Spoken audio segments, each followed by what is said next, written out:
안녕하세요. 코딩하는 기술사입니다. 오늘은 한때는 웹 개발의 필수템이었는데 지금은 추억이 되어버린 기술들을 소개해 볼까 합니다. 제가 2001년도부터 개발자로 일을 시작했는데요. 그 시절부터 지금까지 약 25년 사이에 사라지거나 명성이 확 꺾인 기술들을 소환해 보겠습니다. 좀 연식이 있는 개발자분들은 살짝 추억이 올라올 겁니다. 자, 출발하시죠. 1번 프레임셋입니다. 90년대 홈페이지 기억나시죠? 왼쪽에는 메뉴, 오른쪽에는 본문, 헤더 있고요. 딱 이런 구조가 많았죠. 그런데 프레임셋은 치명적인 문제가 있었습니다. 여기 주소, 즉 URL이 하나로 고정되어서 지금 이 페이지 링크를 보내줄게. 이게 안 됐어요. 물론 과거에는 URL을 브라우저 창에 고정시키는 용도로 사용하기도 했습니다. 어쨌든 이런 구조 때문에 SEO, 즉 검색엔진 최적화가 안 되고 뒤로 가기나 북마크 같은 걸 하려고 해도 난감했었죠.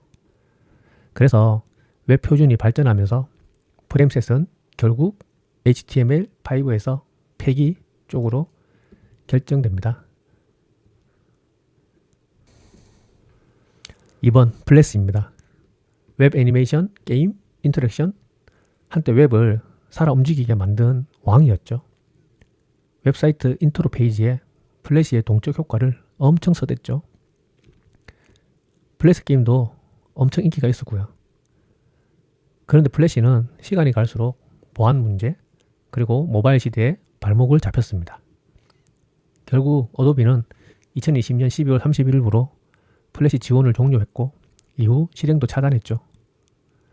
플러그인 기반 기술은 표준이 커지면 가장 먼저 위험해집니다. 3번 실버라이트. 마이크로소프트의 야심작이었죠.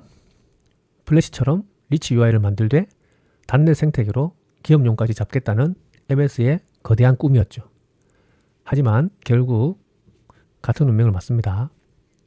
브라우저 플러그인에 기대고 지원되는 브라우저가 줄어들면서 2021년 10월 12일부로 공식 지원이 종료되었습니다. 참고로 저도 이 실버라이트 탄생을 정말 환영했고 공부도 꽤 했었어요. 근데 하루아침에 저의 학습이 무용지물이 되어버린 아픈 기억이 있습니다. 웹은 특정 회사의 런타임보다는 브라우저 표준이 이깁니다. 4번 액티브엑스. 한국 개발자라면 이 공포의 노란색 바 다 기억나시죠? 액티브엑스는 IE에서 실행되는 윈도우용 실행 파일 같은 거라서 웹에서 은행, 결제, 보안 모듈을 다 때려 넣을 수 있었어요. 근데 장점이 곧 단점이었습니다. 웹인데 설치를 해야 하고 윈도우와 인터넷 익스플로러에 종속되고 그리고 무엇보다 보안 이슈. 인터넷 익스플로러가 2022년에 사실상 퇴장하면서 액티브엑스도 주류 웹에서는 같이 내려왔죠. 여기서 교훈은 웹의 강점은 설치 없이 접근하는 건데 그걸 깨면 결국 이렇게 퇴장합니다. 5번 자바 애플릿. 웹에서 자바 프로그램을 실행한다. 당시엔 정말 멋있어 보였죠. 하지만 현실은 로딩, 보안 경고, 플러그인. 결정타는 브라우저들이 MP API라는 플러그인 지원을 종료한 겁니다. 파이어폭스는 2017년부터 대부분의 MP API 플러그인을 막았고 자바도 같이 막혔죠. 크롬은 더 일찍 2015년에 MP API를 제거했고요.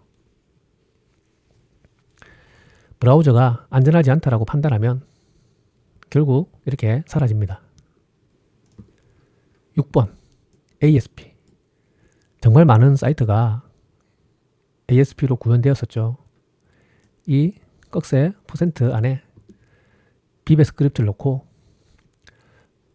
쉽고 빠르게 서버를 만들 수 있어서 좋긴 했는데 시간이 지나면 코드가 스파게티가 됩니다. ASP는 1996년에 등장했고 2002년에 ASP 단넷이 후계자로 나오면서 사실상 대체되는데요. 그렇지만 한국에서는 2002년도 이후에도 꽤 오랫동안 사용되었고 아마 지금도 레거시로 된 환경 중에서 ASP로 된 사이트가 운영 중인 데가 있을 겁니다. 아마.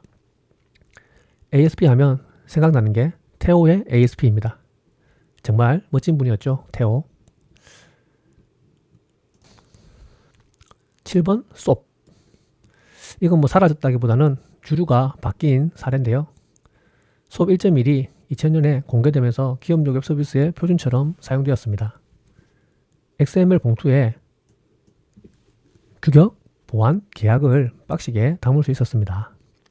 그런데 웹과 모바일 시대에 들어서면서 가볍고 단순한 REST 그리고 제이슨 조합이 확 퍼졌죠. 솝은 지금도 엔터프라이즈에 남아있지만 웹 개발자의 주류 스택에서는 내려온 느낌입니다. 8번 jQuery. 이건 진짜 이 달러의 기적이었죠. jQuery 1.0이 2006년에 나오면서 브라우저마다 다른 DOM, 이벤트 문제, 즉 호환성 문제를 한 방에 정리해줬죠. 한때 프론트 개발에 완전 필수 라이브러리였습니다.